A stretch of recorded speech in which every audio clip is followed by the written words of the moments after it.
The films of Harry Potter have grossed £4 billion worldwide, and that's £4 billion worldwide from these films. Over 450 million books sold around the world.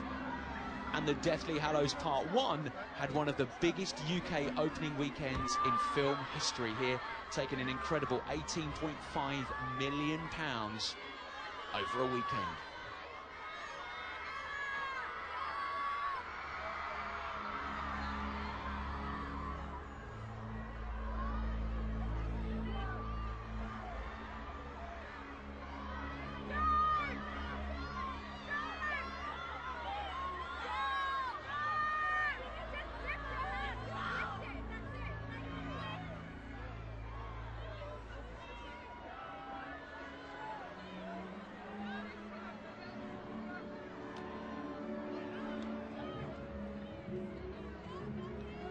Something very special about to happen on the main stage.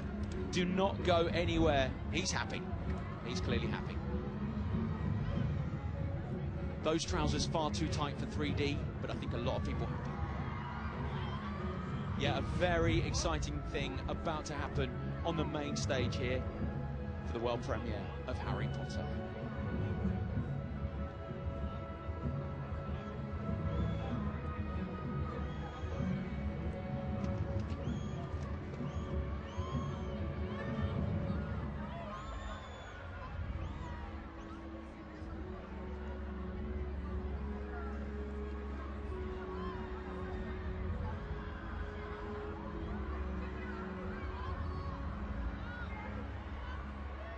Very happy fans, all excited. I think they may have a rough idea what's coming, but you do not want to miss it. Now, we all know that you have read the books hundreds of times. You've probably had the DVD on repeat, but just in case you needed it, here's a quick recap of the story so far.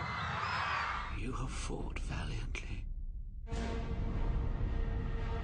There's something about part 1 that's quite ominous and quite haunting and scary. Part 1 I always felt was the intimate half of our concluding film, and part 2 is much more operatic and epic. I never wanted any of you to die for me. These films are the final conclusion. The battle for Hogwarts, the battle between good and evil. Come on, Tom. Let's finish this the way we started. Together!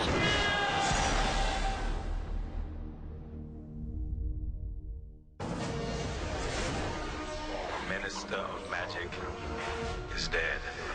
In part 1, the Ministry has fallen under the control of Voldemort and the Death Eaters.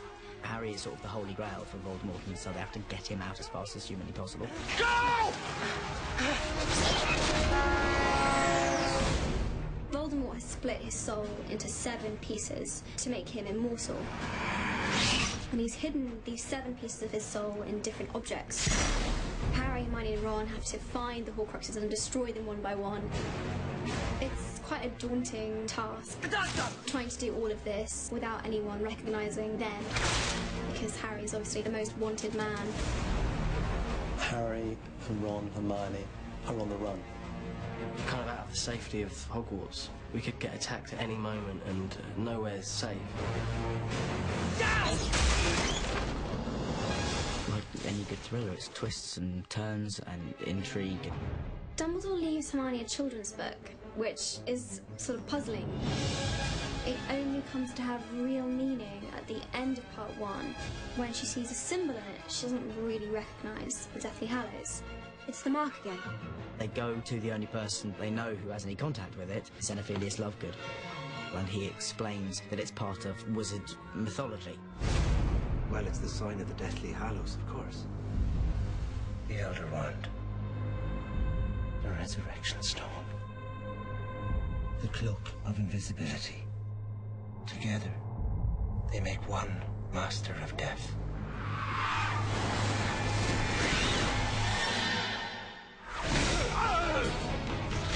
We end up in the middle of a firefight. We get captured and taken to Malfoy Manor. Dobby basically helps us to escape. Dobby. Help me! He is really quite devastated. but he feels more than ever the need to challenge and to defeat the Dark Lord. I can destroy him once and for all. You see in Harry's eyes that he can't stop. He has to see it through.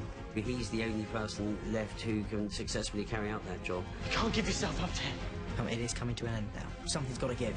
Harry Potter, the boy who lived, come to die.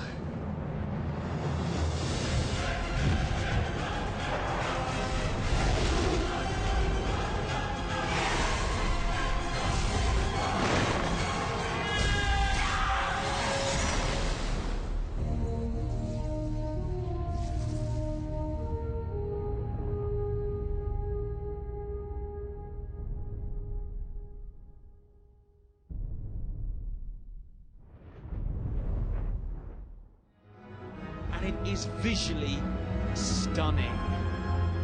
If you want that little bit of extra magic in your Harry Potter, then trust me, 3D adds it.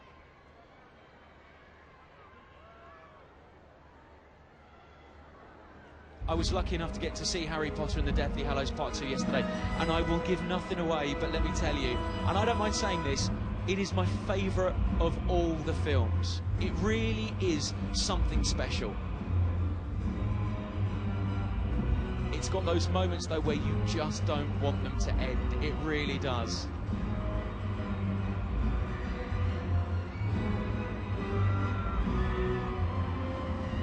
On the stage, you can see right at the bottom there is where we're about to see something very special for every Harry Potter fan around the world. Watching live on our online broadcasts, watching in 18 cinemas around the country, watching all over the world, and watching on Sky 3D.